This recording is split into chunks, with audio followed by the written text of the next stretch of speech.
Hello everyone, welcome back हाम्रो अर्को ट्युटोरियलमा यहाँलाई स्वागत छ। सो अबको यो भिडियोमा चाहिँ हामी पावर पोइन्टको बेसिक स्ट्रक्चरहरूको बारेमा अथवा पावर पोइन्टमा कसरी अर्गनाइज गरिएको हुन्छ, के हुन्छ टुल्सहरू, मेन्युहरू के हुन्छ त्यो सर म भन्ने छु। पावर पोइन्टको लेआउटको बारेमा if you are comfortable just skip this video, otherwise stay tuned and open your PowerPoint. Okay, for that you can click your PowerPoint file कुनै पनि अथवा just click on start, explore the program 2013, click on your PowerPoint 2013. So अब म कुनै एउटा presentation blank प्रेजेन्टेसनसँग start गर्छौँ हामी हैन। अब यसमा चाहिँ के छ भन्दाखेरि यो माथिको तीनटा बटनको बारेमा आई गेस तपाईहरुलाई थाहा छ। क्लोज गर्नको लागि यो हुन्छ भने म्याक्सिमाइज र रेजिस्टरको लागि यो हुन्छ, मिनिमाइज गर्नको लागि यो हुन्छ। यो चाहिँ हाम्रो रिबन डिस्प्ले गर्ने अप्सन हो, यसको बारेमा म एकैछिनमा भन्छु हैन। अब त्यो सँगसँगै यो हाम्रो पावरपोइन्ट प्रेजेन्टेसन 1 लेखेको यो एरिया छ नि, यो ठुलो एरिया माथिको हो, यो एरियालाई चाहिँ टाइटल बार भन्छ। टाइटल बार चाहिँ किन भनेको भन्दाखेरि यो डकुमेन्टको टाइटल जे छ नि त्यो चाहिँ यहाँ आउँछ। जस्तो कि हाम्रो किताबको नाम साइन्स म्याथ भए जस्तै यो टाइटलको नाम अहिले के छ, प्रेजेन्टेसन 1 छ, किनभने यो सेभ भएको छैन। अब जस्तो कि मैले सेभ गरेँ, यो मैले सेभ गर्दाखेरि डेस्कटपमा मैले मानौँ for example, don't follow this, मैले डेस्कटपमा चाहिँ मैले फर्स्ट प्रेजेन्टेसन भनेर लेखेँ मैले हो। फर्स्ट प्रेजेन्टेसन भनेर लेखेपछि के भयो, यो अहिले चेन्ज भयो नि। सो यसले चाहिँ कुनै पनि डकुमेन्टको टाइटल रिप्रेजेन्ट गर्छ, तपाईँको नामले इट्स कल टाइटल बार। अनि यो सँगसँगै यो छेउमा भएको यिनीहरू बटनहरू छ, सानो बटनहरू, यिनीहरू चाहिँ हुन्छ क्विक एक्सेस टुल बार, जसले चाहिँ हाम्रो इज अफ एक्सेसको लागि चाहिने चिजहरू त्यहाँ सट्ट हामीले चाहिँ छेउमै क्लिक गर्न मिलोस्, अरू मेनुहरू एक्सप्लोर गर्न परोस् भनेर राखेको हुन्छ, जुनलाई चाहिँ कस्टमाइज पनि गर्न मिल्छ के राख्ने भनेर। अनि यो फाइल भनेको चाहिँ यो फाइलमा क्लिक गर्दाखेरि अहिलेको लेटेस्ट भर्जनहरूमा चाहिँ यसलाई चाहिँ ब्याक स्टेज भ्यू भनिन्छ, जसमा चाहिँ केही कामहरू गर्न सकिन्छ। यसको बारेमा चाहिँ म नेक्स्ट भिडियोमा भन्नेछु। अब यो सँगसँगै यो साइडमा देखेको होम, इन्सर्ट, डिजाइन, ट्रान्जिसन, यो जति पनि छ नि यसलाई चाहिँ मेनु भन्छ। र यो मेनु सँगसँगै तलपट्टि ग्रुप भएको अरू सब मेनुहरू देखिन्छ। भ्यूसँग रिलेटेड काम गर्न मिल्ने आइटमहरू, मेनुहरू यहाँ हुन्छ भने, जस्तो कि डिजाइनसँग गर्न मिल्ने अरू फर्दर मेनुहरू डिजाइन ट्याबभित्र हुन्छ भने, इन्सर्टसँग रिलेटेड अरू मेनुहरू इन्सर्टभित्र हुन्छ। त्यसरी ग्रुप गरेर राखिएको हुन्छ।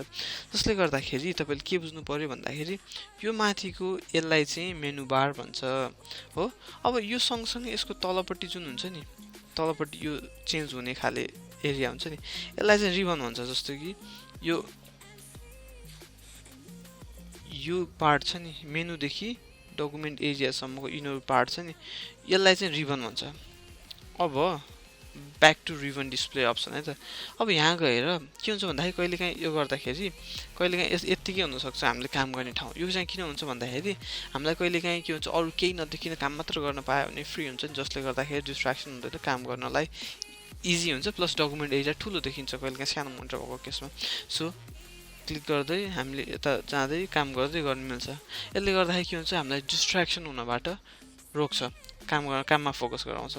अनि कहिलेकाहीँ के हुन्छ, यो गर्न मन लागेन अथवा यो अप्सन पुग्यो भने हामी फेरि के गर्न सकिन्छ, रिबनमा गएर सो ट्याब गर्न सकिन्छ। सो ट्याब भनेको चाहिँ मलाई कहिलेकाहीँ के हुन्छ, डकुमेन्ट एरिया सानो भएको हुनाले अनि यो मेनुहरू रिबनले गर्दाखेरि पुग्यो हुन्छ कि सिम्पल क्लिन राखेर काम गर्न रुचाउने, त्यस्तोको लागि चाहिँ यो अप्सन काम लाग्छ हैन।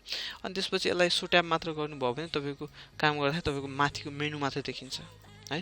अब त्योसँग रिलेटेड अरू तपाईँलाई त्यसको एसोसिएटेड मेनुहरू ल्याउनु भयो भने त्यहीँ गएर क्लिक गर्नुभयो भने बल्ल रिबन डिस्प्ले हुन्छ हैन। If you are fine with showing tab and command, तपाईँलाई यत्तिकै काम गर्न रमाइलो लाग्छ भने यहाँ गएर सो ट्याब एन्ड कमान्ड गर्नुभयो भने इट विल मेक इजियर। त्यहाँ गएर क्लिक गर्नुभयो भने तपाईँको मेनु सँगसँगै तपाईँको रिबन पनि देखिन्छ। अब त्यो सँगसँगै यो छेउमा देख्नुभयो 1 2 जति पनि स्लाइड थप्दै गइन्छ नि, स्लाइडहरू यहाँ हुन्छ।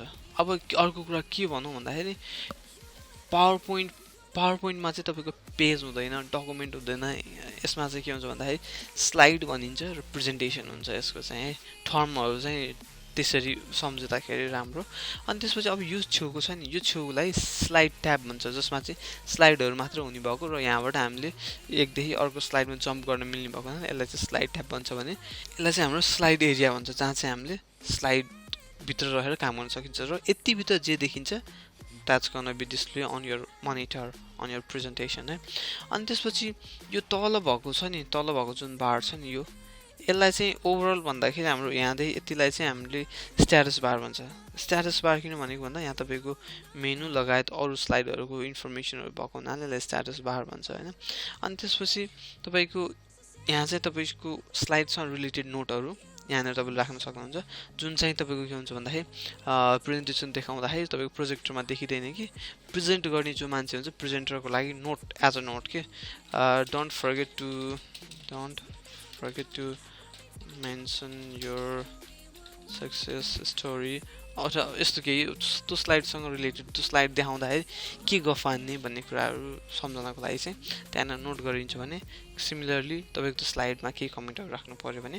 र यो चाहिँ तपाईँको स्लाइड भ्यू हुन्छ कि अब स्लाइडलाई नर्मल भ्यूमा हेर्ने कि अथवा स्लाइड सर्टर भ्यूमा हेर्ने कि अथवा रिडिङ भ्यूमा हेर्ने, इट डिपेन्ड्स अन यु है। अब यो भइसकेपछि तपाईँ स्लाइड नर्मल भ्यूमा गइन्छ हो। अब स्लाइड नर्मल भ्यूमा गइसकेपछि कमेन्ट चाहिएन, क्लोज गरिदिएँ। अनि यो चाहिँ तपाईँको स्लाइड छ देखाउनको लागि स्लाइड स्टार्ट गर्नु पऱ्यो भने which we will talk later होइन।